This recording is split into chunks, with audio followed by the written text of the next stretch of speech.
Everyone, warm welcome to Between the Lines. Life is what you make it. How you can make it live with vision, mission, and passion. And what about vision? It is all about leadership. When we talk about leaders, we always think of political leader or a film star personality or the sports personality or a big businessman. But the real leader has a vision for self, for his own life. Many leaders have vision for others, growing others, educating others, making life flourishing of others, making society beautiful society, making beautiful nation, unite people, and this is what the vision of leaders. And the true leader do not always speak or say all these things. They actually exhibit by their action. They influence others by their action and their by way of working. These are the true leaders.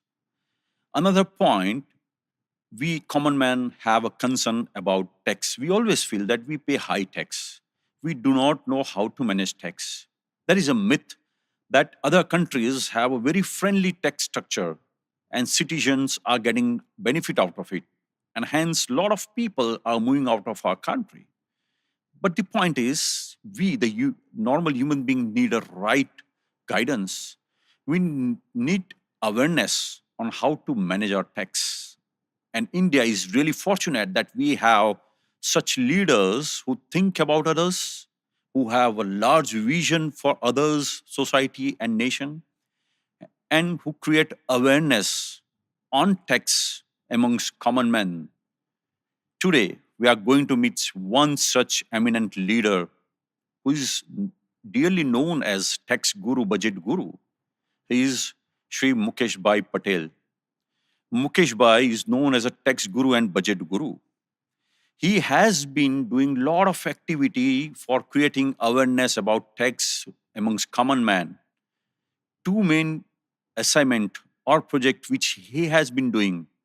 He has already written 5,000 different articles on tax in a different print media like the Times of India, Indian Express, Gujarat Samachar, Sandesh. He has already published and presented 500 television show on Delhi Doordarshan or CNBC Awas, CNBC Bazaar channel, program like Tax Guru, Tax Planning with Mukesh Bhai, and the NRI show.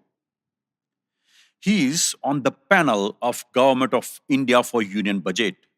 Till now, he has analyzed and covered more than 50 union budget presented by 16 different finance ministers. He's a founder or the pioneer of very niche academic institute, Ahmedabad Management Institute. His diplomatic aura has introduced Indo-Japanese Friendship Association. He was president of Indo-Japanese Friendship Association. He's an honorary council for Japan in India. His humanitarian side, his literary acumen has been visible through his various book writing. He's an avid traveler and a very innovative photographer. There is a list, or I can say there is an extensive list of his award and accolades. Outstanding Speaker of the 20th Century, the Friendship of NRI Award, the Indo-Japanese Friendship Award and Imperial Medallion, the British Red Cross Salutation, the Cup of Joy and Life, Hall of Fame acclaim on the World for Youth, honorary life membership of the International Tax Bar Association. He has got standing ovation in 1982 Geneva World Assembly Youth from cross-country presentation on Navnirman. In 1985, International Council of Geneva bestowed on Mukesh Patel the honor of one of the 5 outstanding young professionals of the world and many more. We are going to listen his thought, wisdom, and philosophy, and I'm sure we will be enriched by his interaction.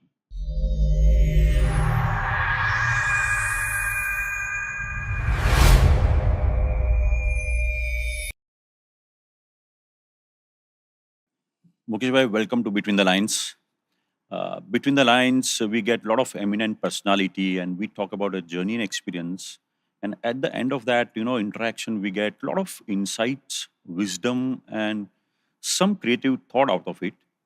And looking at your journey and the kind of work you have done, I really feel that today we are going to be enriched by your interaction and thought process. So we are really keen to have interaction with you. And once again, I welcome you to the Between the Lines. Thank you, Dhwani. It's a pleasure. Uh, they say the term between the lines. You know, when you read something in between the lines, you get to know something that you otherwise did not know. Oh, So I hope I will also get an opportunity to share with you some of my inner feelings and thoughts and expressions, which I might not have expressed before, but in my interaction with you, I'll get an opportunity to share them as well. thank you. We look forward to that. And I request that please express as much as possible because your expression will teach us or will give us a lot of wisdom, sir. Thank you.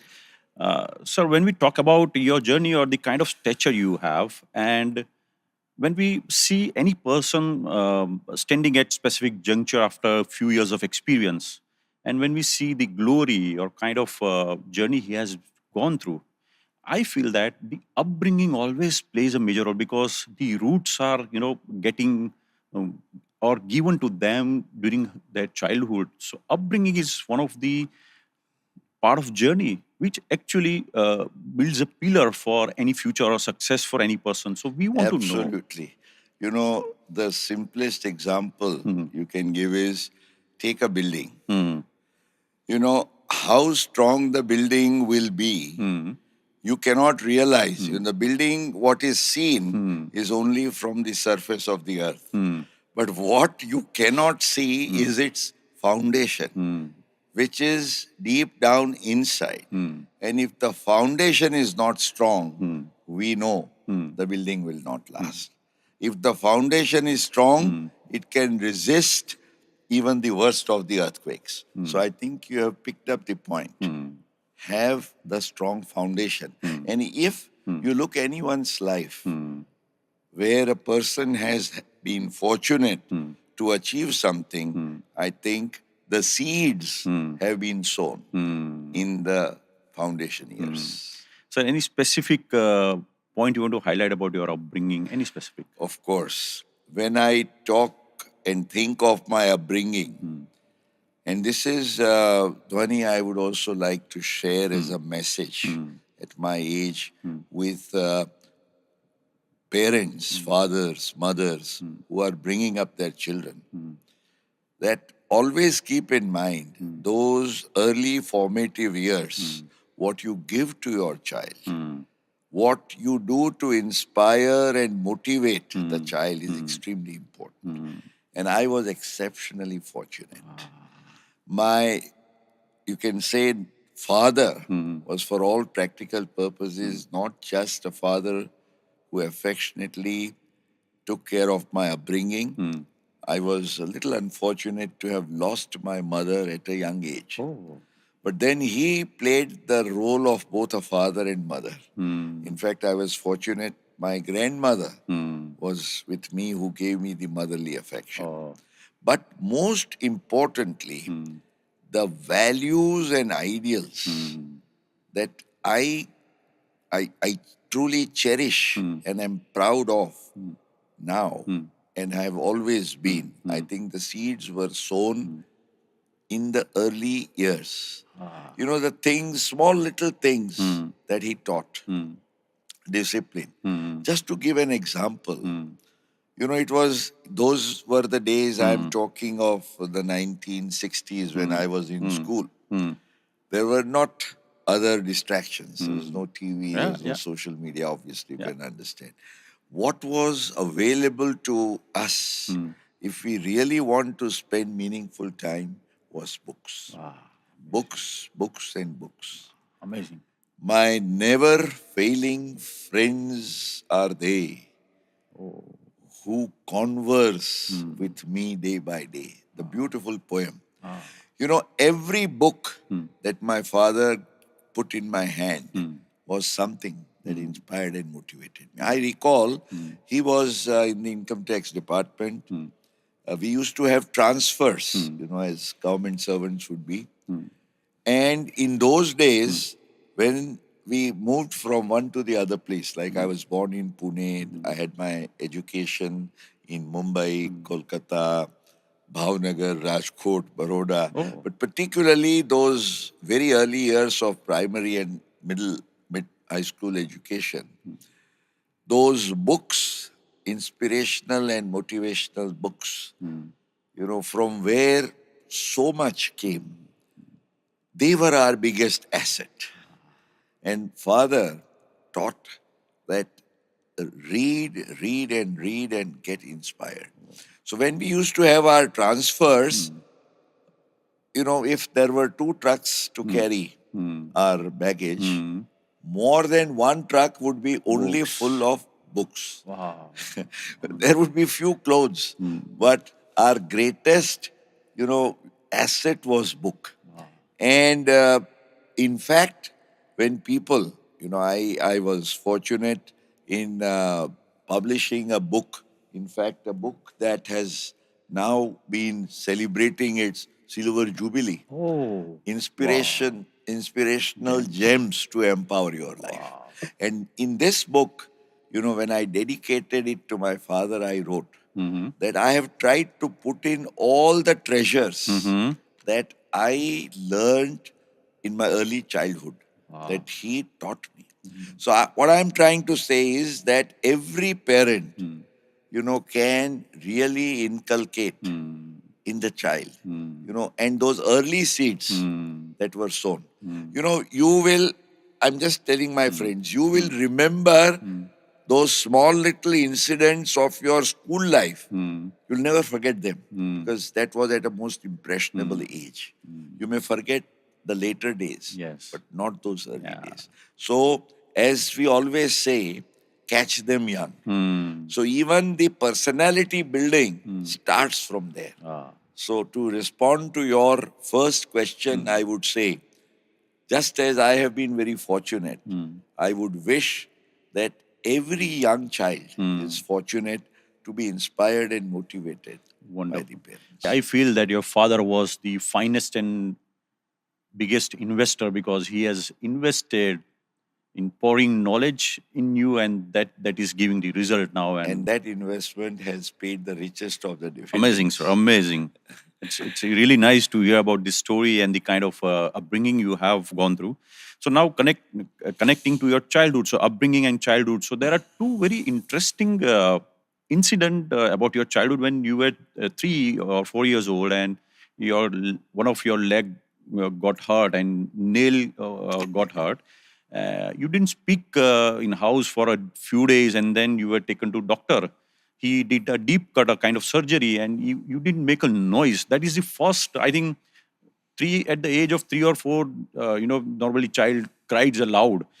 Second point, you were some 6 or 7 years old, and you participated in public speaking contest, and you stood first, and that was a spontaneous. These two event is really surprising me that at such a young age, how did you get this courage? How did this happen? Well, I think these small little experiences of your childhood, they really take you a long way. We always talk about positive attitude, right? When that nail rather, I'm sorry, got into my leg and it was bothering me and troubling me, probably as that young child also, the vibes came that take it positive.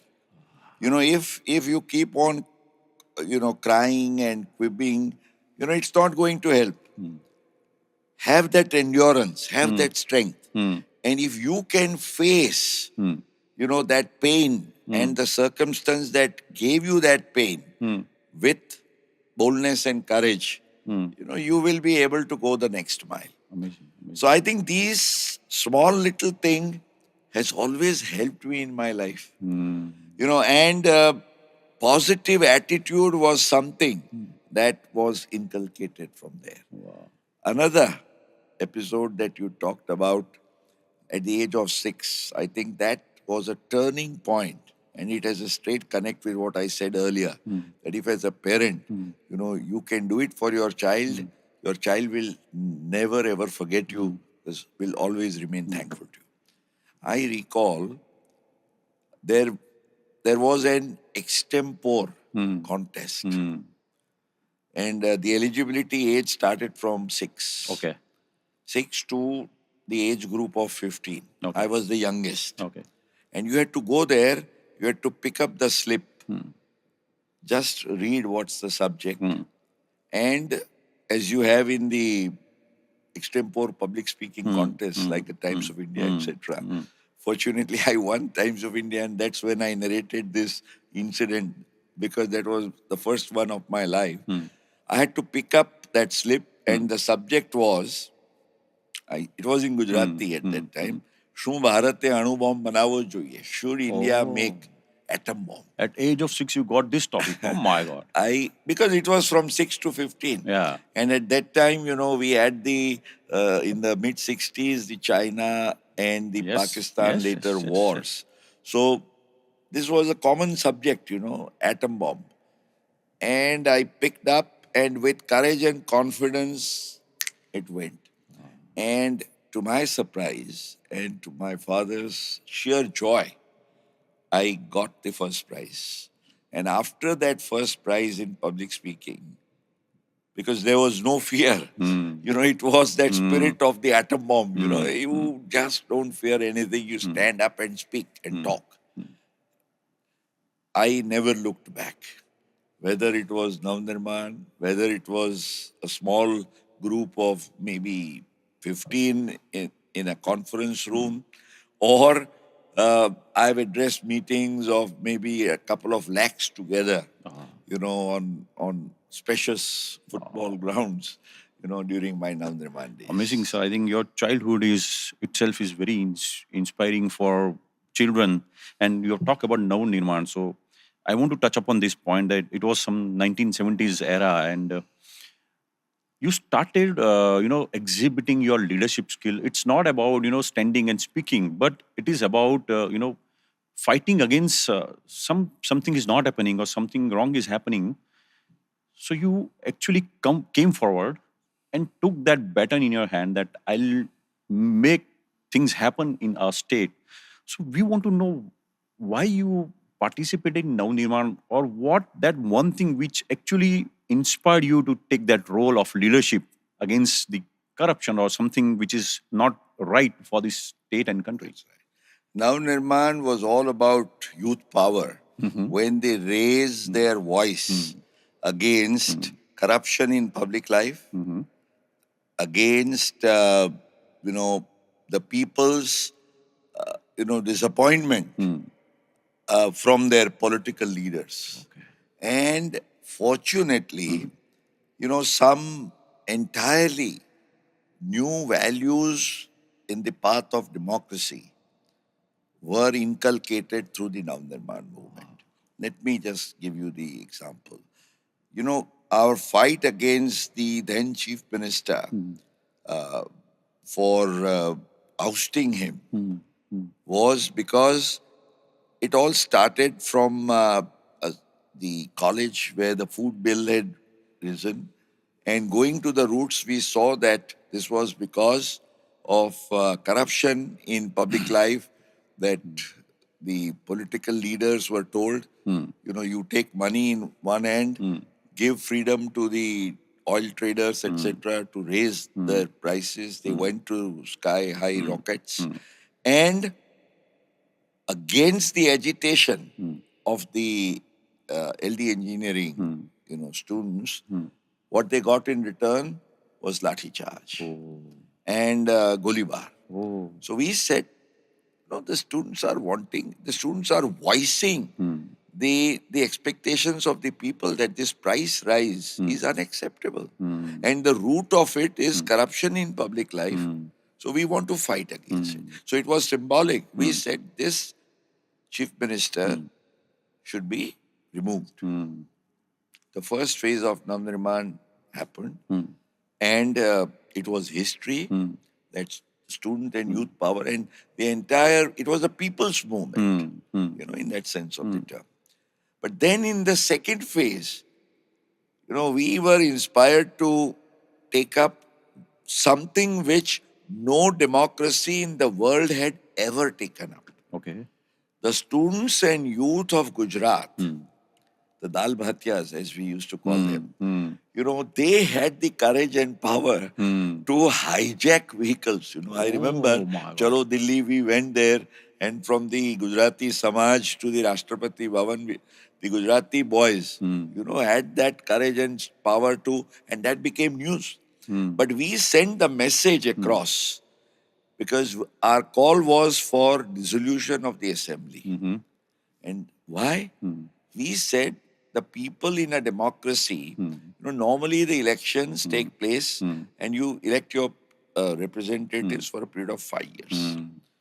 But we students at that time coined a terminology, and I was very fortunate to be the spokesperson of the Navnirman because of my ability to communicate in all languages. And even to the British and the American media who came all the way in those days here, because they were awe-inspired by this message of the term, what we said, right to recall.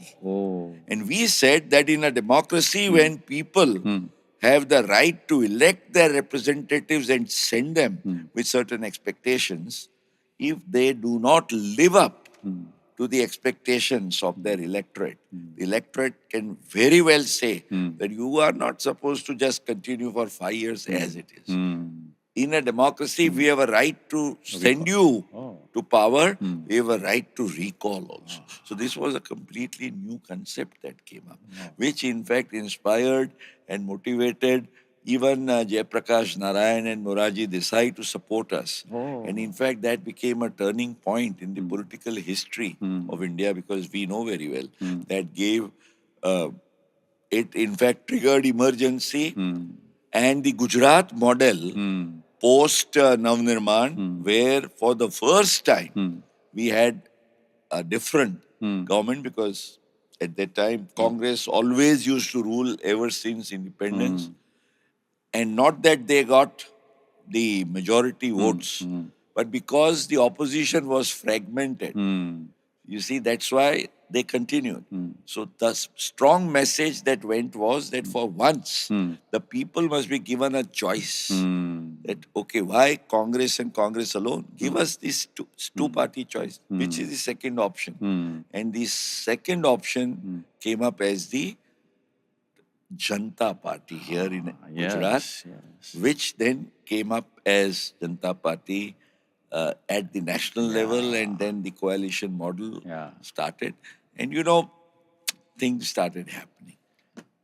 I think, sir, two important point is coming out of this, and I want to know that you started showing your leadership skill and the kind of diplomatic approach or maybe a political approach, and somewhere you also were, asked to come into this political circuit and contribute, but I think you did not show your interest in that. So was there any specific? I strongly believed, I very strongly believed that, students and youth can be the power for bringing in a good change. But I always believed that I didn't want to make politics my profession. To be very honest, on the lighter side, I can say I was even offered that, okay, come over in the, as a Navnirman leader, we'll give you this. I said, but I have yet to prove myself in my life. And I took up very consciously and dedicatedly law as my profession. I believed that the Navnirman was a very important chapter of my life. But fortunately, all throughout my life, let me tell you, Dhwani, I was asked time and again to join politics, party politics. I always remained away. Of course, after my studies and getting into the profession, I was very active in public life. But there is a difference between public life and politics. I never joined politics. I never wanted to be part of a party, because then, my voice would be Sure. restricted to Sure. what. So I, cutting across party lines in public life, whatever I have felt, I have criticized any or every party for whatever right or wrong. If they've done the right thing, I even appreciate it. If they've done it wrong, I've fearlessly criticized also. I think you are true democratic leader. That's what I feel. And I think during Navnirman, you also got to know at that time, I think, if I'm not wrong, Narendra Modi ji, I think. Modi ji was a couple of years senior to me in his very early days of Jan Sangh, because he was greatly inspired by Vasant Gajendra Gadkarji, whom I also knew. In fact, for me, just to mention, in the later part of my life, Navnirman became a big turning point because I developed several acquaintances, very important, throughout that, came very close to so many of them. And Narendra Modi ji, I had occasion to know him in those days. Of course, we then caught up later in my career, and when even before he came into the Gujarat politics, when he was the General Secretary of the Bharatiya Janata Party, and thereafter as Chief Minister, Prime Minister, I have always held him in high regard, and we've had occasions to closely and meaningfully interact for several good causes. Amazing, sir. Amazing story, I think. And you have touched upon that you started studying law, and I'm coming to your study era. While you were studying, your father gave you a very good message that give the priority study, or the study is most important, and then you stood first in LLB. That is still okay that you were studious and you stood first, but your leadership skill, or maybe thinking about others, again started coming into your this journey of study, that you started a new initiatives like study circle, or maybe some initiative for teaching, or teaching law to the people, and grooming of people. So when the student is studying, his focus is more on study or thinking about the career path, but you are more focused on grooming others. What was thought? Well, to be very honest, you mentioned about that, I after Navnirman, in fact, there was a bit of distraction. I was into these things. Okay. But my father was always, a great guiding star. He very subtly told me, in fact, that because I slipped, as in your maybe cricketing career, people are sometimes, they are into an lean period. So I, post Navnirman, there was a slight lean period. In my first year, I slightly slagged into my top merits that I used to get, and he gave me a strong but a very subtle message that this is the time when you have to focus on your studies and make up your career. And I think that was a turning point again, because I decided that I will make up. And in my final year of law, as you mentioned, I stood first class first. But then I always believed that academics was just one part of making up your profession. And in our days, Dhwani, like we did not have these 5-year law programs, Yes, full-time law yes, schools. yes. In fact, the law college where I studied, a very historic and a wonderful college, but it was, as I used to often jocularly call it, a part-time of a part-time college. Because, a part-time college would be, say, 4-5 hours. A full time would be 8 hours. We were 7:15 to 9:30, only 2 hours and 15 minutes. So I went to, the Honorary Secretary of the Gujarat Law Society, very towering personality, eminent advocate.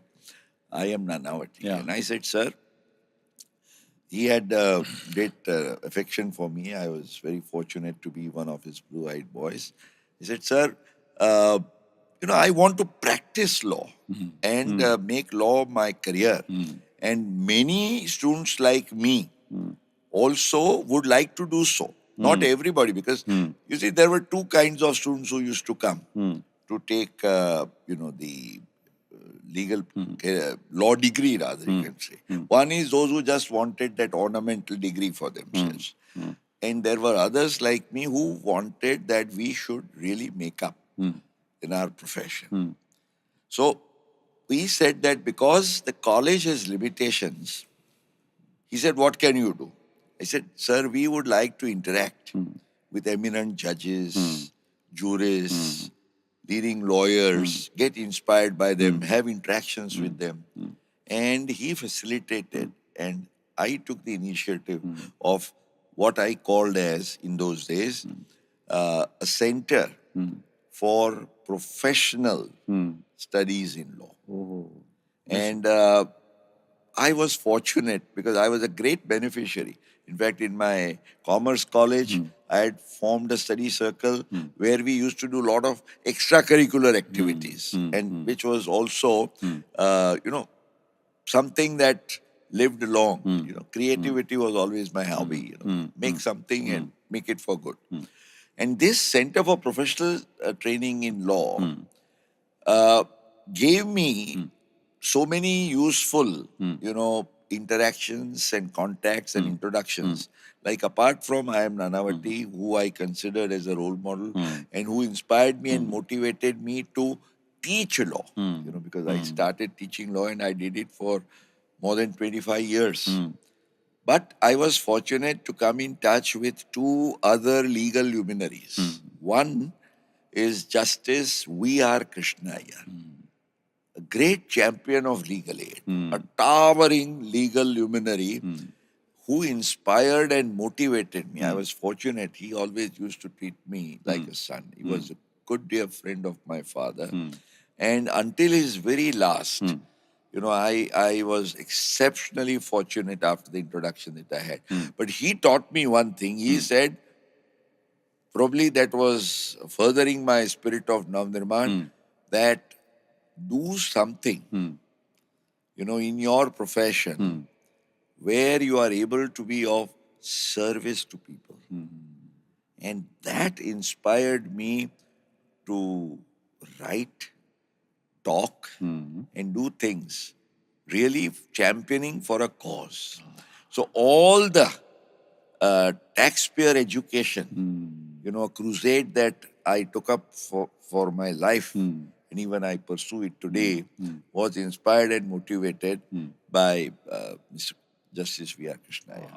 Mr. Nanavati, he was my inspiration that if lawyers or judges also included, if to the extent they can, do not participate in sharing their knowledge and legal. Like, I was fortunate because in our days, we had eminent advocates and jurists, etc., who used to come and devote their time for teaching. Because law or medicine is something where, professionals will have to come and teach the next generation. Yes. So the baton has to be passed. So I always asked to myself that if I was fortunate in learning so much from so eminent people, I am duty bound to give it in return. Amazing. This was what I learned from Mr. Nanavati, from Justice Krishnaiyer, as I said, my passion for taxpayer education. But there was a third aspect, and I will never forget him. I, with great reverence, fondly remember even today my budget guru. You'll say, how come budget guru? Nani Palkhiwala. Because at the just start of my career, from 1977, the very first budget of Finance Minister then, H.M. Patel, until even now, I feel very nostalgic and thrilled about it. This year in 2026, starting from 77, this was my 50th year of analysis of the Union budget. Amazing. And one gentleman who really inspired me, in fact, even inculcated, the you can say, the techniques of or the art and science, I call it, because budget analysis, I believe, is both an art and a science. And I learnt it from none else but Shripal Kiwalaji. And I did it for first 2 years. He used to call me at Mumbai in his office in Tata House. I would sit with him. He would, like between the lines, literally tell me that, Mukesh, read between the lines. What does the government intend, or what they do not intend, but these interpretations could come up. And if there is any mischief, you must set it right. He always used to tell me two things. He used to say that every young person of this country must know two things. One is the Constitution of India, because he must know what are his rights and obligations. And second, he must, at least, whatever sphere of life he is connected with, he must understand the budget of the country.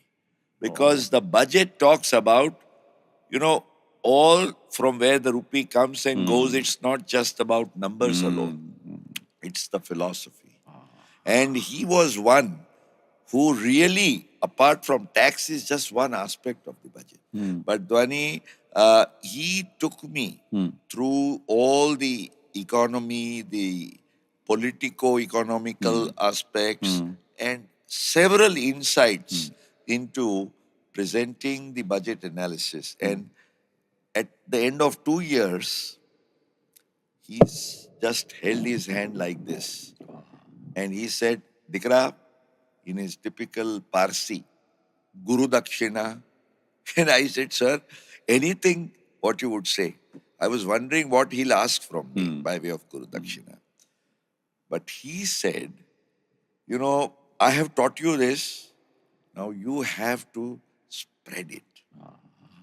You promised me that what you have learned, you are fortunate and lucky to be able to communicate in all the languages, English, Hindi, Gujarati.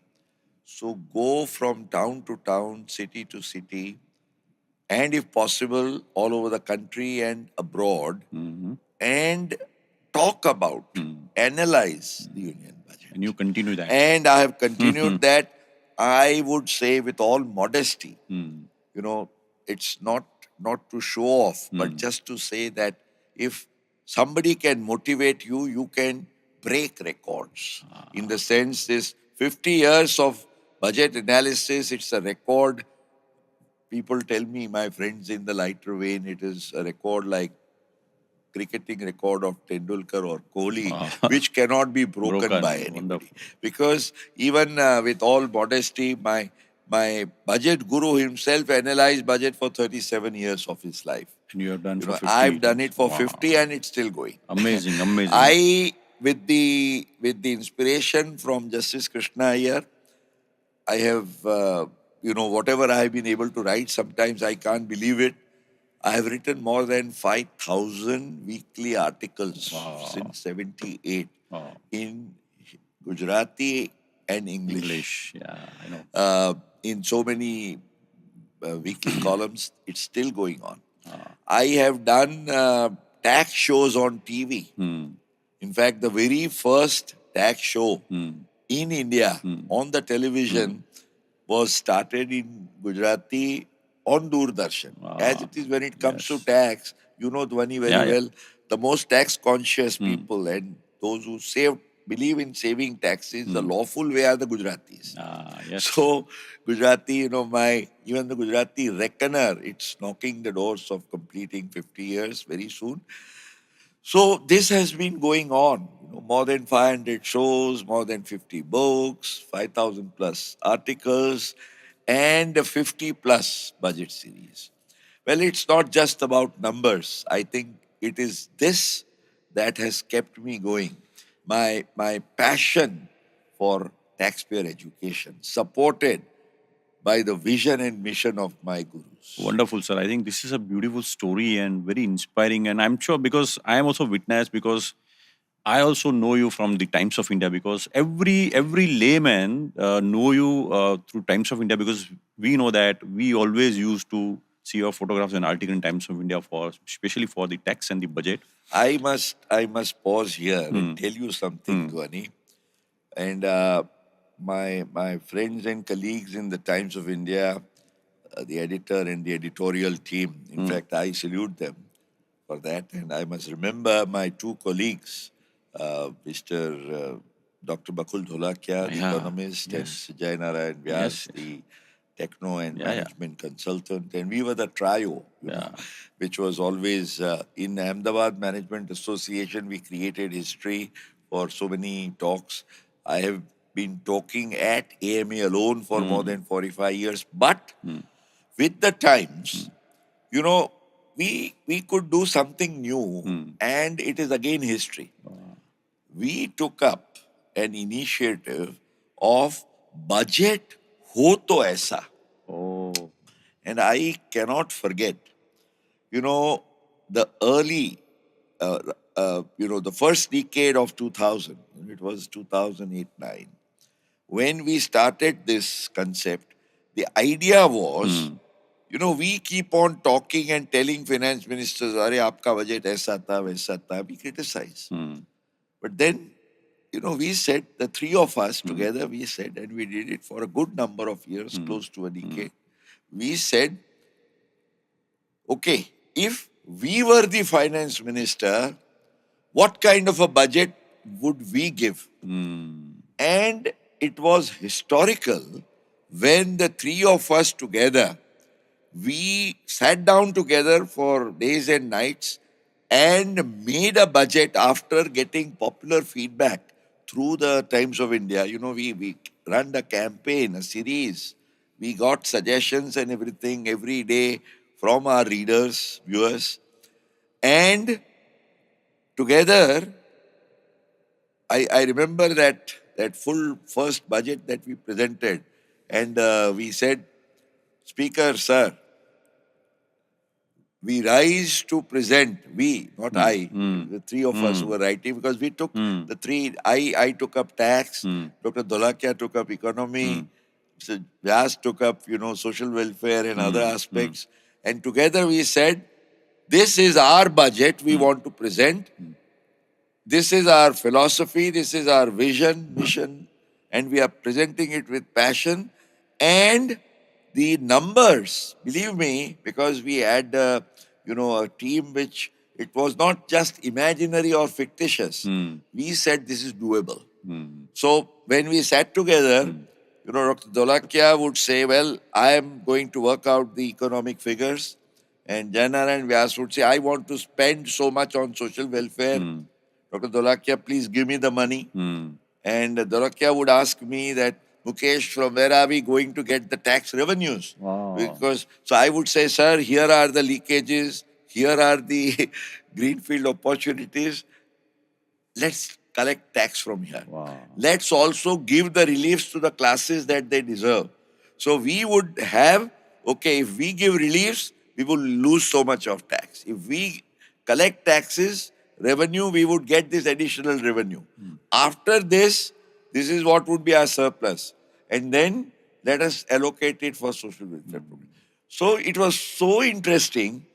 We used to actually talk about. So it was not just wishful thinking, but it was presenting, you know, what is doable. Wonderful. I think that was a great experience. I think you have given a different perspective to budget, and you have given us some thought process that how we should understand or read budget.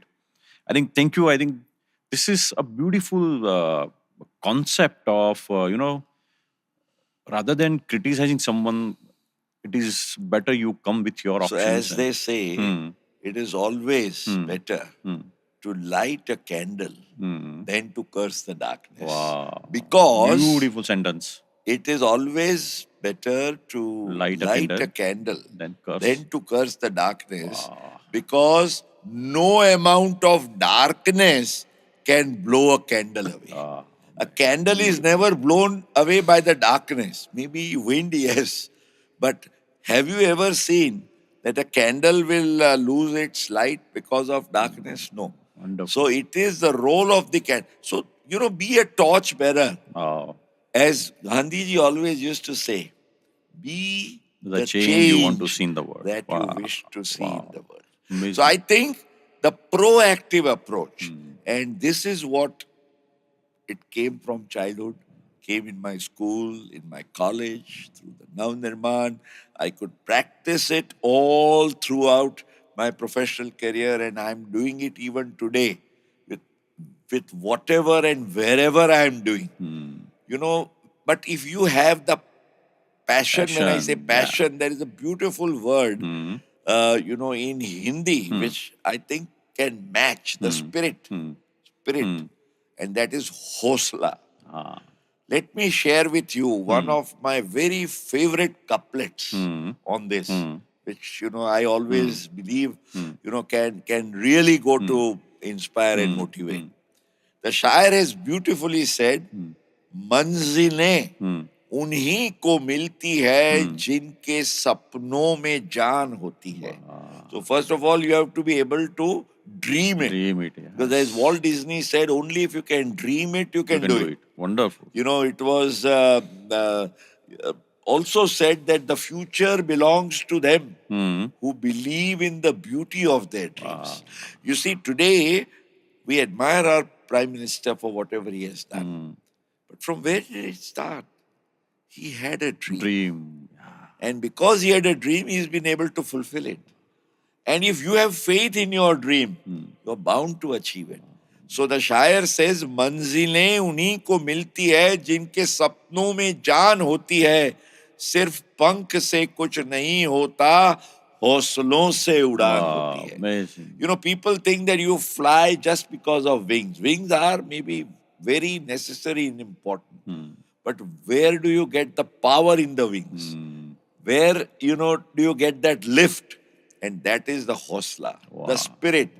So I believe, I've been exceptionally fortunate to be empowered by this spirit. Wonderful. And that is what's driving Beautiful. me I all think the way. in one line or sentence you have given the life philosophy, and it's very inspiring. And let me also express you that between the lines is my dream, and I'm sure the people like you coming here and talking about your experience and Dhwani, journey. keep it up. This will Because this a will dream Yes. that you carry wonderful, wonderful, and you nurture it wonderful. with vision, mission, and passion. and passion. I want to actually, through this podcast, share, these three terms, which I think can completely transform and change your life in whatever you do. Because if you have a vision, if you have a mission, and you have a passion, the three things put together, anything is possible. Everything is possible. I think you have lightened up so many candles. So let me also come up to one more candle Yeah, in form of Ahmedabad Management Association. Gujarat is fortunate enough having so niche academic institute and a lot of professionals who have been working, are working, have got benefit out of it, and they've trained under a lot of eminent personality and the lecturer in AMA.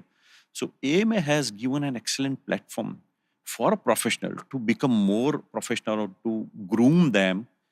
So want to know how this idea emerged for building this Ahmedabad Management Very Association. interesting. Of course, I always say one thing, and I would like to also put it here, that if you have faith in the Lord, it is the Lord who always gives you the inspiration and also the strength to do it. In fact, on my desk, I've kept it, not for me to read because it's etched in my heart, but for anybody who comes to my office, I have this small little quote which says, and which is, I think, the essence of Gita, but very beautifully said in these few lines in English. Lord, help me to remember that nothing is going to happen today which you and I together cannot handle. Wow. In Gita, Shri Krishna says, Sharanam Mama. Charanam Mama. You will get everything that you need. He says to Arjun, I am there to take care. You just have faith in me. If you have the faith and trust.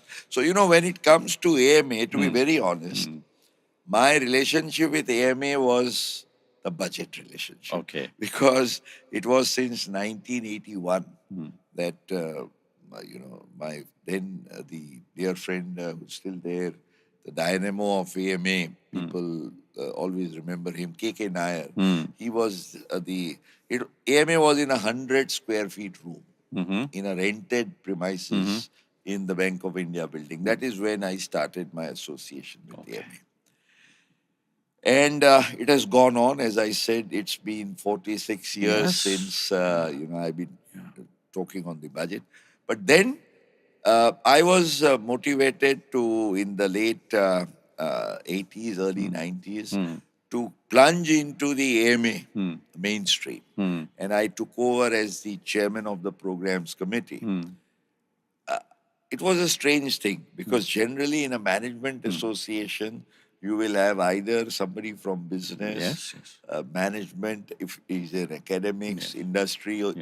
But here was a professional who was invited to plunge into a management association. In a way, that was a big advantage because I had a clean slate. Normally, if you're a management professional yourself, you would have set notions. Yeah. For me, slate chukhi thi. Ah. And to me, I said to myself, let me make my own definition of management. Management, I said, should not be restricted only to business management. Why? That's what we understand. True. MBA, True. only business management.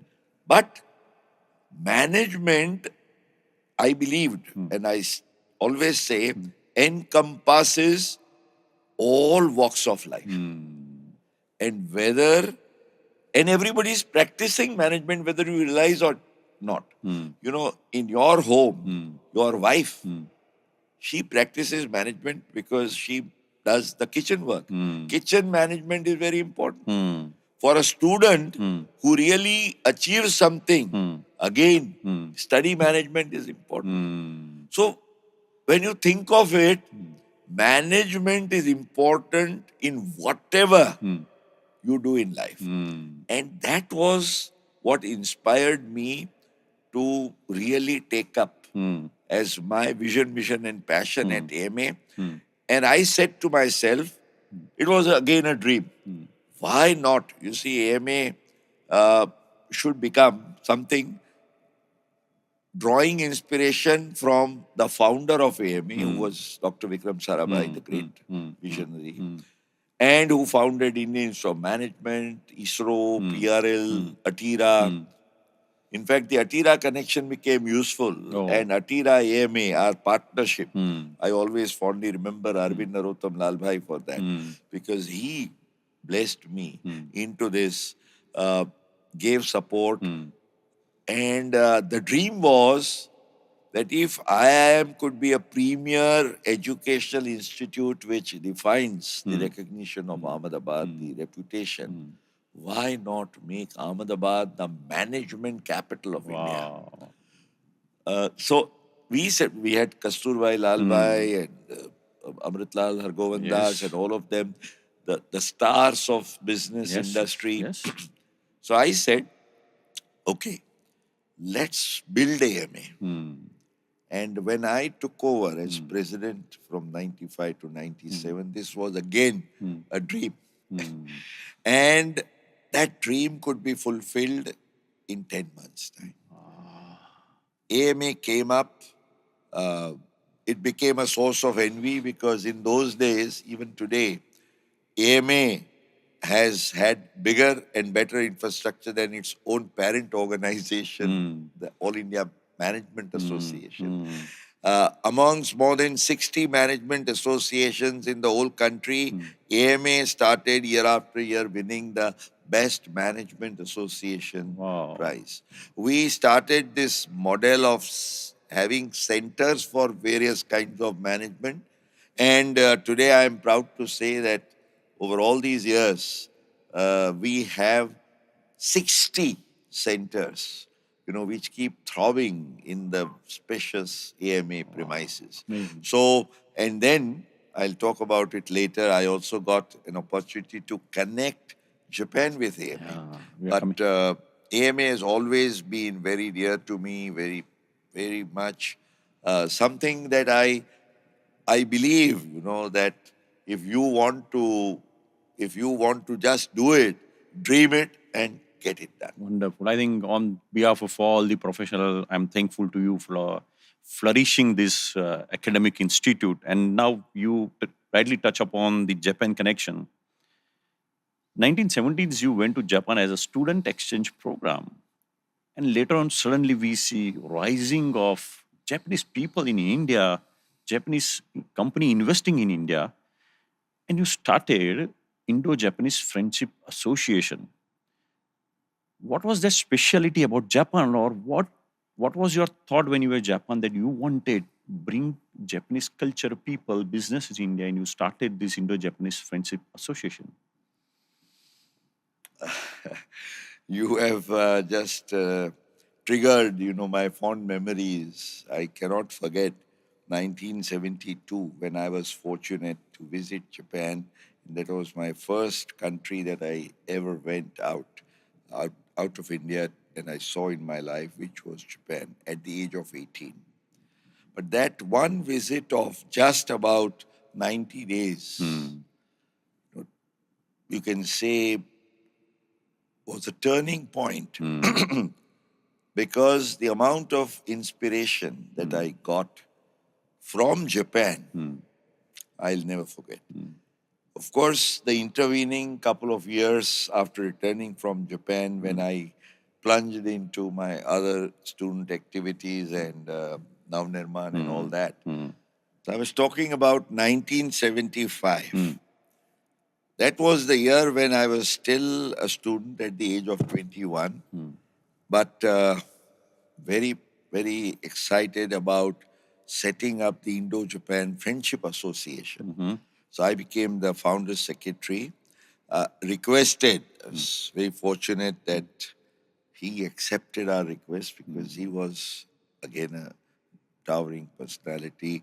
Mr. Jaikrishna Harivalabh Das in those days, former mayor of Ahmedabad, chairman of Ambika Mills.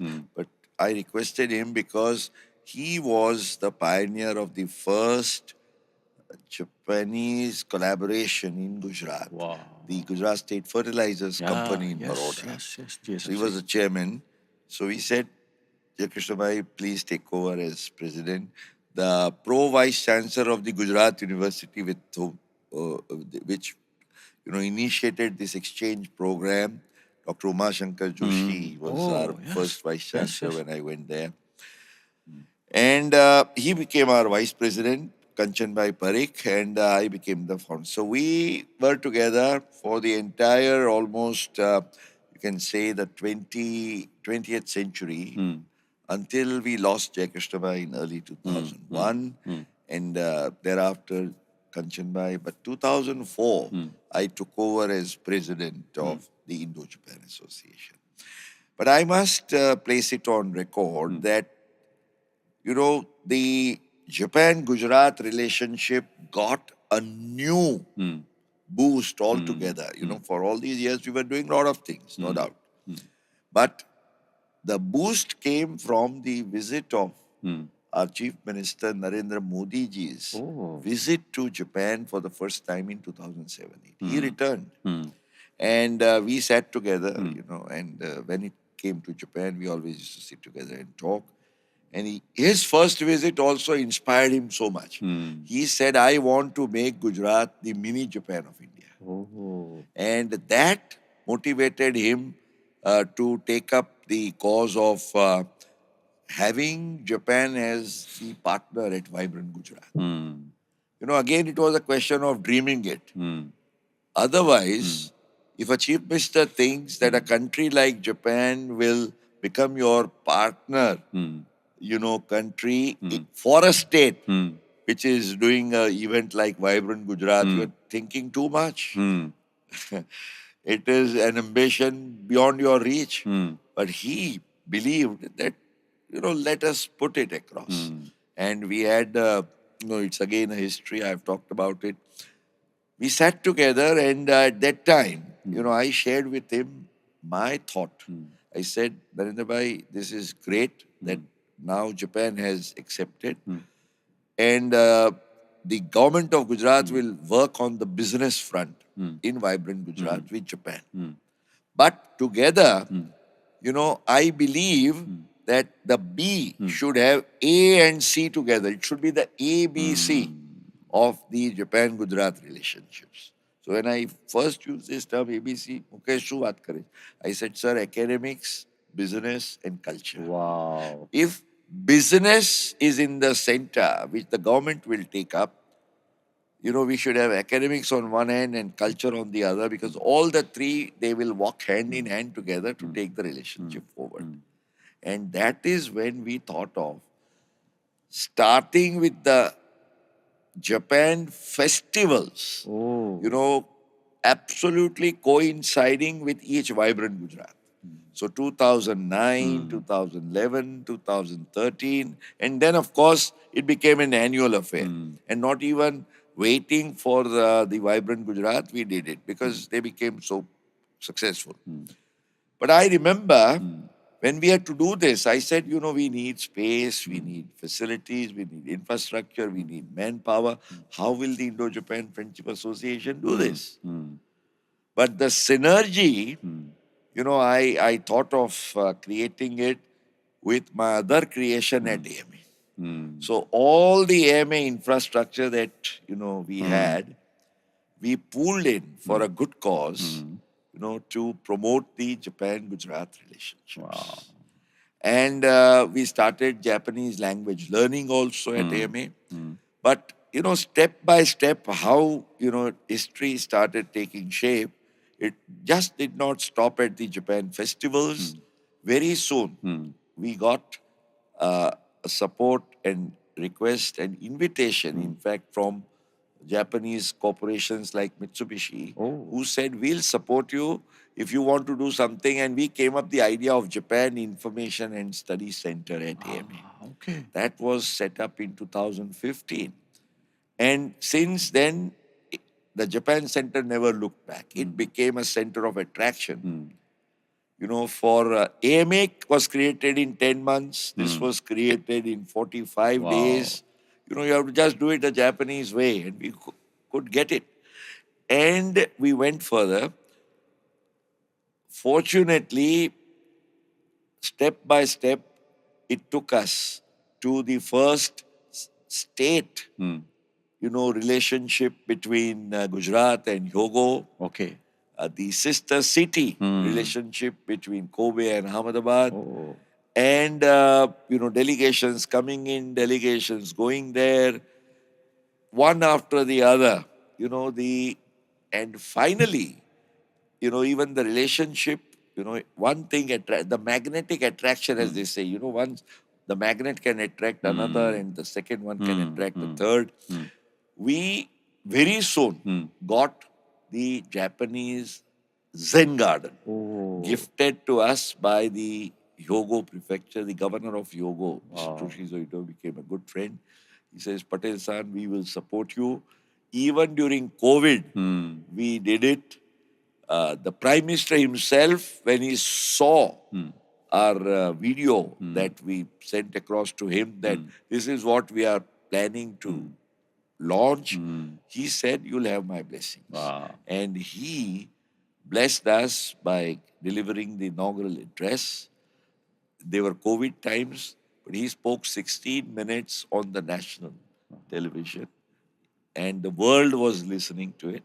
So Zen Kaizen became... So at AMA, we set up 6 Japan centers. The last one being the Japan Japanese Management Center, set up with the support of Suzuki. Okay. 2 things happened, with all modesty and humility. I feel proud not because it was conferred on me, but because it was for the first time that a Gujarati got this honor. In 2017, I was awarded a very special recognition from the Emperor of Japan, what is known as the Order of the Rising Sun, in recognition of my contribution to Japan. In 2024, I just don't know how it had to happen. Actually, the diplomatic relations between Japan and India, they started in 1952. 2024 was 72 years. In 72 years of diplomatic relations between Japan and India, never before did we have anywhere in India an honorary consul of Japan. And the Japanese government thought about it. In fact, I must thank Ambassador Suzuki at that point of time, who thought about me, and he said, Patel-san, I want you to take over this responsibility because you've done everything that you could, to further this, but with this position, you'll be able to do a lot more. So that 5-year tenure came to me. Wow. I got the freedom to do so many things, and we started doing. In fact, Gujarat and Ahmedabad became the first state and city in India to have two sister states and two sister city relationships. Wow. We already had set up Hyogo and Kobe. We came up with Shizuoka and Hamamatsu. Wow. So, on the Japanese front, we recently, Dhwani, celebrated 50 years Wonderful. of vibrant bonding Wonderful. between Gujarat and Japan. So the term 50 has always gone with me. Wow. Of course, there is one more 50, which I'll talk to you maybe in the last, because I always believe that, and this is what I learned from the days of my childhood from my father, and I practiced it all my life, and it rooted in me greater and deeper. This is what I call, and I have written in my inspirational gems, the universal law of giving. Oh. Now, friends will ask me, what is this universal law of giving? Universal law of giving is whatever you give for the good of others, be it time, love, or money, God keeps on returning to you in much greater abundance. Wow. Remember this. Amazing. Whatever you do, it's not just money.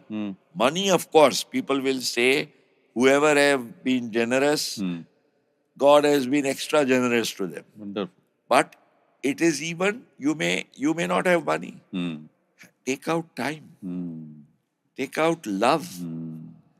And I added one word in this, because just like Japan, from 1972, my other passion has been blood donation and Red Cross. Yeah, we are coming to that point. But sir, now one cultural aspect we want to know, which actually encourage you to bring this Japanese sort of things, or the people in India. What one culture aspect? Because I remember that you have already noted some 32 philosophy, Japanese philosophy somewhere in your calendar. So one point I want to know. I brought in a calendar called Inspirations from Japan, because I believe that we have so much to learn from Japan. But one thing, I think if there is singularly one thing that we need to learn from the Japanese is discipline. Discipline, yeah. Discipline, discipline, and discipline in whatever way. Discipline for the body, discipline for the mind, and discipline for the soul. Wow. If you can practice discipline, if I have to use just one term, because there are so many things, but discipline is one thing that we can and must learn from the Japanese. I also like one philosophy, which is Wabi Sabi, beauty in imperfection. I think beautiful philosophy. Every philosophy, is something. And the Japanese, they believe in the spirit of what we call as perfection. When you look at something and they say that autograph your work with excellence, people will know that you have done this even if you don't write your name. The whatever the Japanese do, they believe in giving the best. the best of the automobiles, the best of the electronics, yes, the yes. best of whatever it comes to, even fabrics, in those days. Yeah. So we have to learn from the Japanese, just give and bring the best. Wonderful. And you already talked about the Ahmedabad Red Cross. You have already donated bloods more than 150 times, that too in different countries. And that is the beautiful humanitarian side of yours, that not only donating blood, but you also thought about Red Cross, the organization. You have transformed that, sir. Giving blood, donating blood is okay, but why this putting your efforts, energy, everything in transforming this organization? Well, I was in my very early days, at the age of 18, in Ahmedabad. It started in Baroda when I was there. My father was posted there. The blood donation, I even took a shortcut because of my physique. You normally are allowed at 18, but a 16-year-old healthy boy like me, khapi gayo hai mara, ke looks 20, we can accept his blood. So 16 to 18 was like driving a car without a license. I started at that age. But from 18, I never looked back.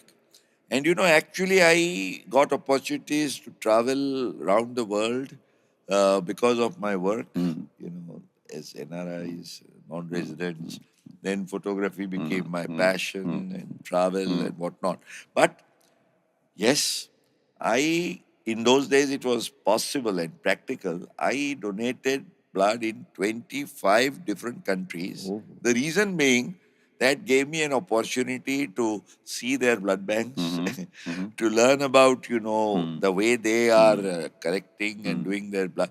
For me, I will always remember, my guru in the Red Cross, gurus rather, Dr. Dhwani Dholakia and all my other colleagues, who with whom I worked. I was, because of my knowledge in accounts and other things, I was a treasurer for several years together.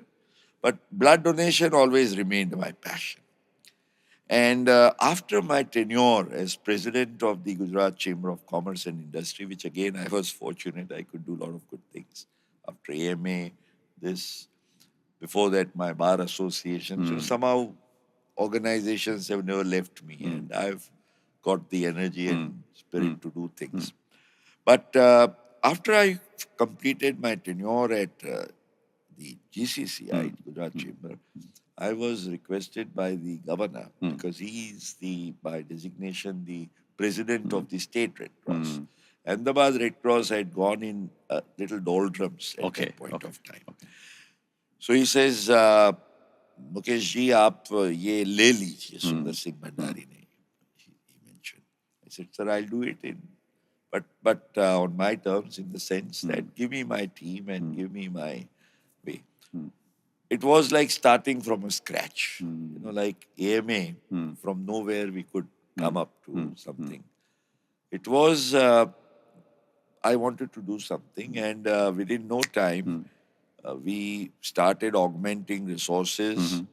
But then, as I told you, resources is not the only thing. You need the team, you need the vision, mission, and passion, which came in. And I said to myself, because Ahmedabad had certain unique features.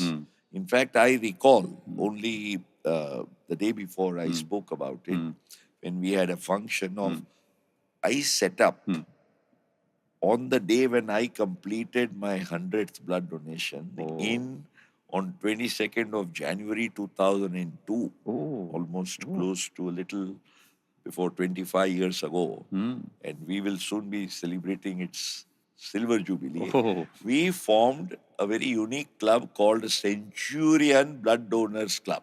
Those who have donated more than 100 times. I was the 25th Centurion at that point of time. The club and the philosophy started growing in a way that today, Dhwani, you'll be amazed, we are 143 Centurion blood donors, members of that club. And nowhere in the world. So today, with the kind of, blood donation, we've made it something so passionate amongst Ahmedabadis. Ahmedabadis are otherwise known to be very conjuice, Yes, yes, yes. But when it comes to saving people's lives, they are never behind. So the Ahmedabadi spirit, I said, if you really want to achieve something, instill pride. And this philosophy, I was president of the Ahmedabad Red Cross from 2001 to 2012. Thereafter, today I am the chairman emeritus. But I always believed, and we just as we set up centers at AMA and various centers and clubs at the Indo-Japan, at Red Cross also we set up what I call as the Navratnas, the Centurion Blood Donors Club, the Women Blood Donors Club, etc. And we started creating records. And we got so many patrons. So the vision and the slogan, in fact, this is not something that I coined, but it was gifted to us by none else but the Lieutenant General of the Indian Army, Lieutenant General Shikatkar, who came and he said, after seeing all our work, he says, Ahmedabad Raktadaan ki Rajdhani hai. क्या बात है? Is the blood donation capital of India. Wow. Because of the kind of number of camps, the blood donor population ratio and all that. So, it gave me the freedom and spirit of doing a lot of creative work. Let me tell you just a couple of unique achievements of the Ahmedabad Red Cross. We are the only Red Cross which has two mascots of its own. Sher Dil and Care Dil. Wow. You'll ask, what is Sher Dil? We said, okay, let's call every blood donor a Sher Dil. Why Sher Dil? Because first of all, Sher Gujarat mein basa hua hai. Is the only Asiatic lion that we have here. So, and then when do we say Sher Dil? We say Sher Dili. Aap Sher Dil hai. Mana you are large-hearted. So we said, let's use this term large-hearted Sher Dil for every blood donor. So we created our mascot, we created the badge, Ahmedabad Red Cross, we are the only Red Cross where we have songs, in Gujarati we started, then Hindi. I was passionate about it. I wrote a song in English also. Wow. And, we just started doing things and setting different benchmarks. And I'm very happy what you mentioned today. We are very proud of the fact that Ahmedabad has the pride and recognition of the blood donation capital of India, truly in that sense of the term, that in the heart of Ahmedabad, we have India's largest blood center. Wow. Where we do the blood donation, blood collection, transfusion. Transfusion is very important. Yeah, we have more than 1,200 thalassemic children whom we have adopted. And we are giving blood to them all around the year. We are a 24/7 blood bank and state-of-the-art quality, work. So Red Cross is a history and a chapter on its own. I'm again, with all modesty, I can say, very recently, Dhwani, I was awarded what is just like recognition at the Japan level, Emperor's, Order of the Rising Sun. I received, it's to be awarded physically, but it has been proclaimed, the President's Gold Medal for services. Wow. And this is given to only 2 individuals, by the President every year. Amazing. So I've been fortunate in, of course, that again, I acknowledged it for my city and Ahmedabad because through me, it was Ahmedabad which completed more than 100 years, who got the first time medal. For its, so we are fortunate that we are interacting with people like you, and sorry, your every initiative has come with some philosophy and some intent. When we talk about, sir, when we start our professional journey, what happens? People from small town or village, they slowly for study and profession, they move to a bigger cities. And the moment they step into professional life and they start their journey, slowly they start disconnecting from their roots because their focus is professional life, growing in life, flourishing, and getting a lot of things in the life. So they start disconnecting from roots. But when we see your journey, even after taking so much initiatives, putting your all the efforts, time, energy, you are still connected to your roots, and you have taken one initiative called DESH, Desh for your hometown, and especially that too in education. So the first point I want to know that how you are still connected to your roots and how you have taken this initiative. Well, I must say that's thanks to my family. It was my uncle who founded the Dehgam Taluka Education Society. Okay. Dehgam is a small town, just about a population of 100,000. Fortunately, not too far away from Ahmedabad, just about 30 kilometers. You can easily reach there in 45, 50 minutes. In those days, we'll soon be celebrating our Diamond Jubilee, 60 years. Wow. But in those days, my uncle had the foresight to set it up. And then my father, after his retirement, in fact, I always salute him and admire him for what he always stood by. He was 33 years, from 43 to 76, 1943 to 76, as in the income tax department. He retired as commissioner of income tax. And then from 1978, he took up the presidentship of the Dehgam Taluka Education Society until his very last in 2014. He was acknowledged as the longest living income tax commissioner. So it was my father who inspired me that I should also support. And I enjoyed supporting the cause of education. I was already doing it at AMA. But then I actively decided that, as you rightly mentioned, I think we all have duty that we should give back to our roots. Maybe I was not born in Dehgam. My father was, my grandfather, and their forefathers were born in.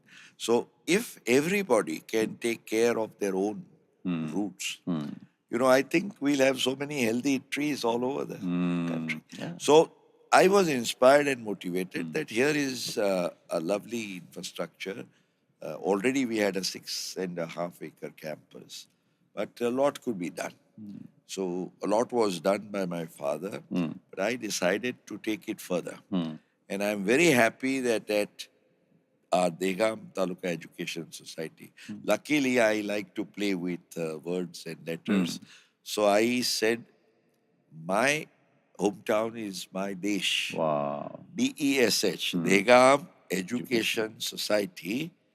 And then I wanted to have a proper word. So I said, let me add the letter H, which will stand for Hub, Dehgam Education Society Hub, where we have a cluster of 14 institutions. Arts Commerce College, Institute of English, Cultural Center, Knowledge Park, sports, this. It's something, uh, you know, I really feel so happy because we have also a wonderful team that we are able to do something very meaningful. And as you rightly said, what motivates me is that at Dehgam, we are surrounded by almost around 100 small villages. And students come from there. So, what those small villages, the students and youth coming from there, they imbibe in terms of their learning, education. We also teach in English. We have a Dehgam International School. We have an institute which is there in English medium, along with, of course, Gujarati and all that.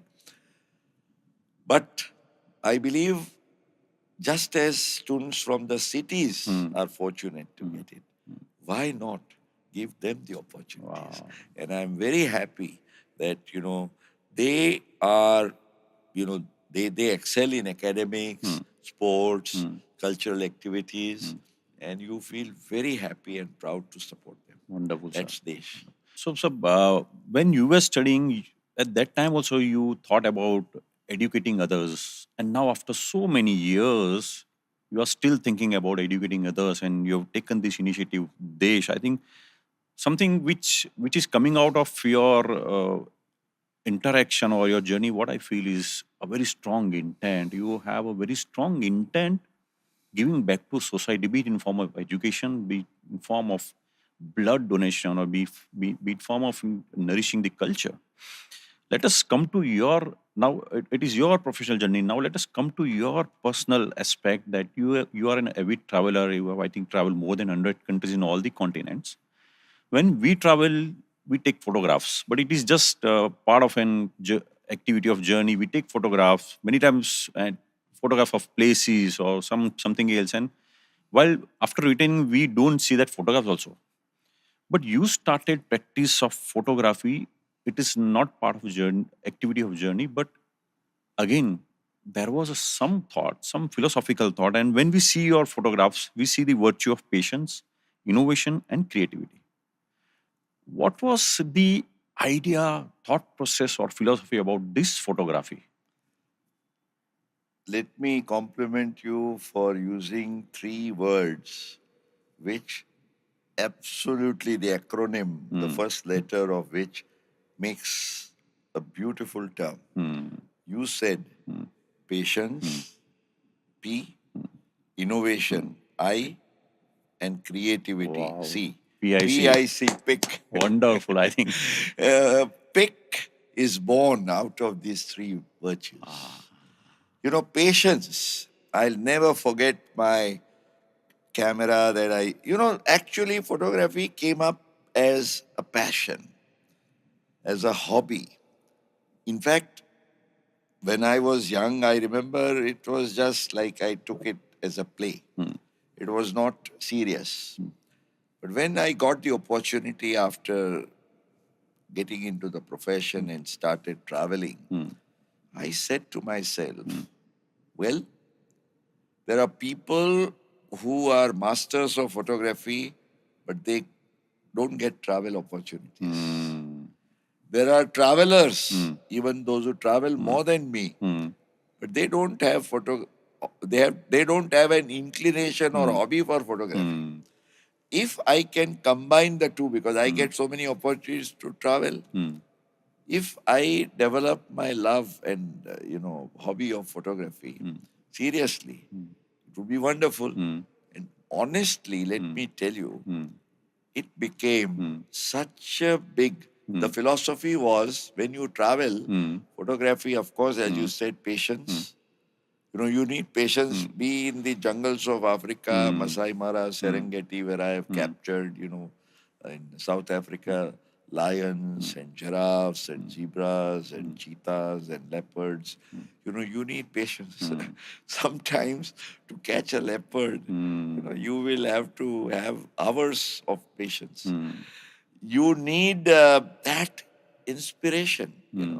Okay, I want to capture the golden light pictures, this, that. Creativity, so many things you can do. In those days, there was no AI. Now AI is the creativity. But the real creativity was there when you used to actually use films into this. But I tell you, I enjoyed photography because I would travel to various places. After a long day of work, people would go 5 o'clock, 6 o'clock in the evening in Europe and go to bed or eat something, drink, and aram karo. After 5 p.m., long hours in summer until 10 p.m., I would just stir out with my camera, go to places, enjoy. How I made up these 102 countries, not that I had worked everywhere, work in maybe 70, 80% of the country. But then when I go to some place, I would say I'll take off the weekend for going to neighboring places. I would then develop my own places where I would love to have photography. So I think, I believe, that you should have some hobby. And a hobby that just fits into your work would be just even more wonderful. So for me, my profession, the travel, and the photography, they fitted in perfectly. And I added inspiration to that, making the pick complete, patience, innovation or inspiration and creativity. Because if you see my books, if you see my calendars, So I would like to show this calendar. I course, think this is a beautiful creation. I have called it as eternal inspirations. Wow, eternal Yes, inspiration. yes. And you know, I have written along with one of my favorite pictures of the eagle, in Vancouver. I have said, always remember, no one can predict to what heights you can soar. Even you will not realize it until you spread your wings. Wonderful. See, sometimes, as we say, and in my books, I am very, very passionate about these quotations. And my calendar, I call it as eternal because I want that it should be on the desk. This is a calendar which was published several years ago. If I present it to you today, it is as fresh. Yeah, Why? I've seen that. Because there is no expiry date. There is no day, month, or year. There is only a date. So 1 to 31, and then a title. So my calendars are 32 pages, a title page, whether it is my own photographs, whether it is inspirations from Japan, whether it is even I made calendars on blood donation and Red Cross. Sherdil and Kerdil have become characters. Japan, I've used all philosophies, but I enjoy this. And Inspirations Unlimited is a name that I have given to my mission. And I support it, very actively through the cause of charity. This first page of Calendar Eagle is very much resonated with a story or the book Jonathan Seagull. It's a story of Seagull that. See, I must make a mention. In fact, two things. I've nurtured on the website. I would like to through this podcast tell my viewers. One is, of course, relating to my tax. All that I have written, all that I have spoken, I have captured on the website, called Practical Tax Planning. Okay. And there is another website, Inspirations Unlimited. I have put up everything on that, including, I must make a mention, I used to talk a lot of things about my father, which I did to you. My father, after he retired, under the foundation that we established, he used to regularly publish 2 books in Gujarati, which would be very celebrated works of leading authors in English. And he believed that, they should be liberally translated and they should reach out to, the people who do not know English, So this Sagar Pankhi was one Sagar of the Pankhi. books True. brought out. In fact, we published 50 books. And the 51st was my tribute to him, which we gave Mangalmay Jeevan because my father's name was Mangal. So I called it as Mangalmay Jeevan because he always lived a life which was, always full of happiness. Amazing, sir. Mukesh bhai, when we look into the professional life of anyone, the moment they start their professional journey, they bound to to compromise with maybe ethics or value because they have certain target, the dream in professional life, and they do compromise with the value system. But when we see your journey, whatsoever, howsoever big initiative you've taken, we have seen you have not compromised with your value system and you are known as a man of value. In the book Trailblazer of Gujarat, there is a chapter of yours, Mukesh Patel's chapter, and a lot of things has been written about a value system, and some of the examples have been given. And Mr. I think Justice Iyer had, I think when you were young, he gave this statement for you that this boy is going to make big. He's going to be a big man. And somewhere your daughter has also mentioned that as a person, to help someone, maybe staff or anyone, you go to any extent. Even in their personal crisis, you go and give the orientation counseling. When it is about spending money for children, you always see whether it is a need or desire. Irrespective of having money, you normally don't go and buy things. So, and when we have already talked about all your initiatives, everywhere we see the values.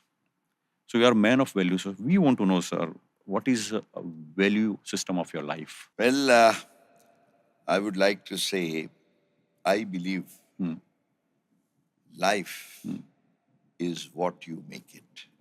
Life is what you Life is what you make it. You know, the definition of life, because there's so many values, you have to roll them all into one to make life. And it is all up to you to make it. So, in my book, Inspirational Gems to Empower Your Life, and which is the flagship of my Inspirations Unlimited that I've taken, I have quoted this eternal words. You are the chisel. Chisel, you know, the instrument with which you create something. You are the chisel. You the sculptor, and you the stone. So you are the chisel, you are the sculptor, and you are the stone. Life is what you make it. Because the stone is there. You have to, out of the stone, we have the finest statues coming up. You know, Michelangelo used to make the finest. When he would start, it would be just a piece of marble. Only it would be in his vision what is going to be coming out. And then he would bring it to perfection using every that little finesse of the chisel and the sculptor. So I believe, you know, if each one of us can take up life like this, it was very kind and gracious of you to make a mention of uh, the acknowledgements that have been passed over to me in the Trailblazers of Gujarat.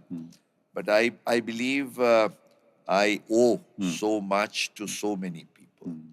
And since I'm getting this opportunity, starting from my father to of course, my own family, you know, a very silent person who has always supported me all along my life in whatever I've been able to do is my wife. Who is herself a great music artist. My two very dear, loving children, Kruti, creation, and Jigar, passion and courage. They have, in fact, sometimes children can be your biggest motivators. And my father used to tell me, and which I have practiced, I must say this through your podcast. My father used to say that once your child becomes lalayet panchavarshani dashavarshani tadayet prapteshu shodashe varshe putramitra samacharet. So until 5 years, do all the love and affection and everything for your child. Then you have to become a little strict. Exactly. Yeah. Lalayet panchavarshani tadayet dashavarshani. Until 10, they are mischievous, naughty. But then after 16, they become your friends.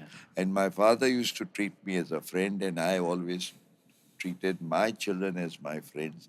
And I think if we all do this, see, today we often listen parents complaining about children and children complaining about parents. But I think if there is this relationship of mutual trust, faith, love, understanding, I think families would be very happy. This is what I believe, one of the values that we should be talking about. And I also want, you must be fortunate to get gurus. Gurus are not just those who teach you in school and college, but who teach you lessons of life. For me, whether it was Ms. Nanavati, Justice Krishna Iyer, Nani Palkiwala. Balkiwala, in Red Cross, in Japan, everywhere, if you keep on getting those positive vibes, I think what I am today, I am because of so many persons, so many thoughts, so many opportunities that I got in my life.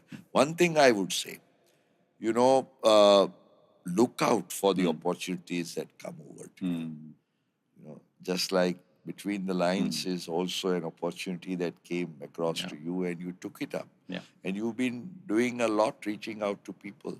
So take out all the opportunities, live every moment of life. And that's why I say life is it is up to you. Just to live life, as they say, there is a difference between existence. You just breathe, you are physically existing. But when you live life, it is much beyond. It is all about, as I was saying, the theme for our podcast today, vision, mission, and passion together can go to inspire you to make your life what you want it to be. And therefore, be the creator of your own circumstances. I'd like to conclude our podcast today with a fluttering, share, couplet of my very dear favorite शायर Iqbal. He always said, खुदी को कर बुलंद इतना कि हर तकदीर से पहले खुदा बंदे से खुद पूछे बता तेरी रजा क्या है. It's an Urdu couplet. I must tell, for the benefit of some of our friends who do not understand as much Urdu, is he said, खुदी को कर बुलंद इतना, make yourself so powerful, so great. खुदी को कर बुलंद इतना कि हर तकदीर से we all believe, when we look at our hands and lines, कि विधाता अपने विधि का लेख बनाती है. Our destiny. People go to astrology, what's going to happen. And the Shire tells us, don't worry, you will make your own future. And that's what the couplet said. खुदी को कर बुलंद इतना हर तकदीर से पहले खुदा, the Lord will ask you, Vidata will ask you, Baba, tell me, I will make your lines accordingly, otherwise you'll prove me wrong. Sure. As they say, people have the courage to prove their destiny is wrong. So the Lord will ask you, what is your destiny? So create your own future, create your circumstances, make the most out of the opportunities, live life king size, as they say. Life is what you make it, and live it. Do everything that you do with vision, mission, and passion. And that's the theme of this broadcast. Thank you. Thank you very much for inviting me and allowing me to share and pour out my mind and heart. Wonderful, sir. I think you have answered my one question. I normally ask a lot of people out of my curiosity or just out of discussion that what is the objective of existence of we human being? And that's what you have answered today. I think I must say, if I have to take the crux out of your journey, one sentence I would say, you are a finest sculptor of your life. Thank you. As you chisel stone, you have given the example, but I think that's what you have proved and that's what you have been doing. I think your father and mother both are very fortunate, you being a son, and your children are very fortunate, you being a father, because you have not been only a father, but a guide, philosopher, and not to your children, but many more people by doing so many work. And your every initiative, your every work has some intent, and that intent is connected to people of the society. So your objective is to create a beautiful society, and that's what you have been doing. I'm sure, I think a lot of people, viewers will listen to it and they will also get inspired and contribute to the society. And I would also love to continue that after, listening to you, and a lot of inspiration. I think I must say inspiration unlimited. Thank you very much. I only pray. It is, let me tell you, the Lord who always gives us the inspiration, the power, the strength. Surrender yourself to the Lord. As I said earlier, Lord, help me to remember that nothing is going to happen today which you and I together cannot handle. Whenever, actually, I'll tell you this last message I can give in between the lines. Sometimes I myself do not know what I am inspired to speak how and why. You know, I always rise, talk, or like today we are speaking. I never thought what I would talk, how much I would talk. It all comes directly from the Lord. Wow. Very nice. Goddess Saraswati, and if you are in tune with the infinite, this is one of my favorite books that my father gifted to me. In tune with the infinite. If we are in tune with the infinite, you know, the infinite is having all the power, all the strength in the world. If you have to just connect your wire with the infinite, and then you will be blessed. So let us all take this last message home, that we are what we are and we will be what we will or can be if we have faith and trust in the Lord. If prayer makes all the difference, just keep praying to the Lord. God, bless me with all that you wish to. Make me an instrument of your plans. Wow. And if you surrender to the Lord, I think you've lived your life. Sir, we are sincerely expressing gratitude for enriching us today. Thank you so much for being with us and giving away. Thank you. That was Shri Mukesh Patel. What an inspiring journey. One word, inspiration unlimited. And one punchline he has given us: life is what you make it. That means how you can make it your life.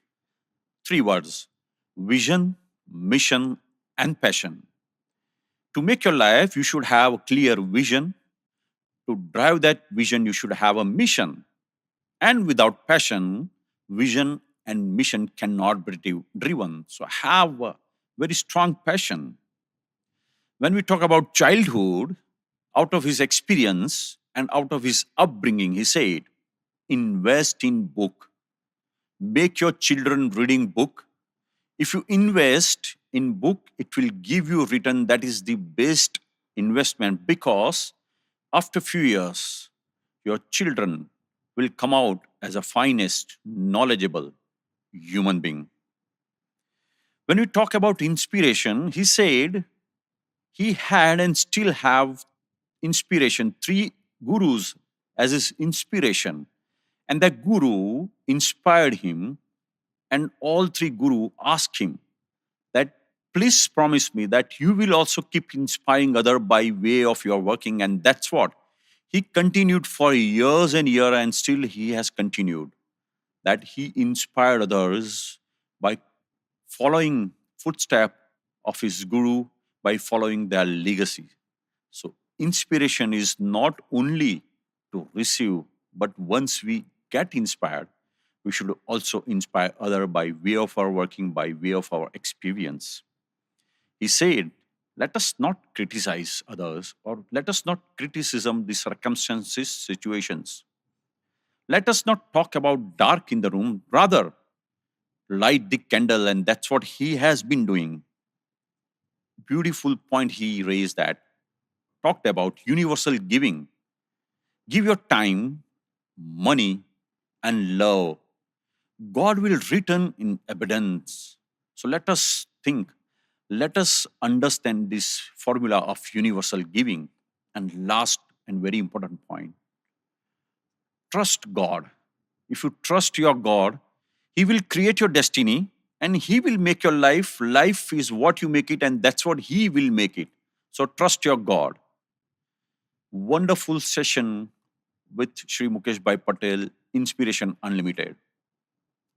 I am so much enriched, and I'm sure after going through this podcast with Sri Mukesh Bhai Patel, you will also get enriched, you will get wisdom.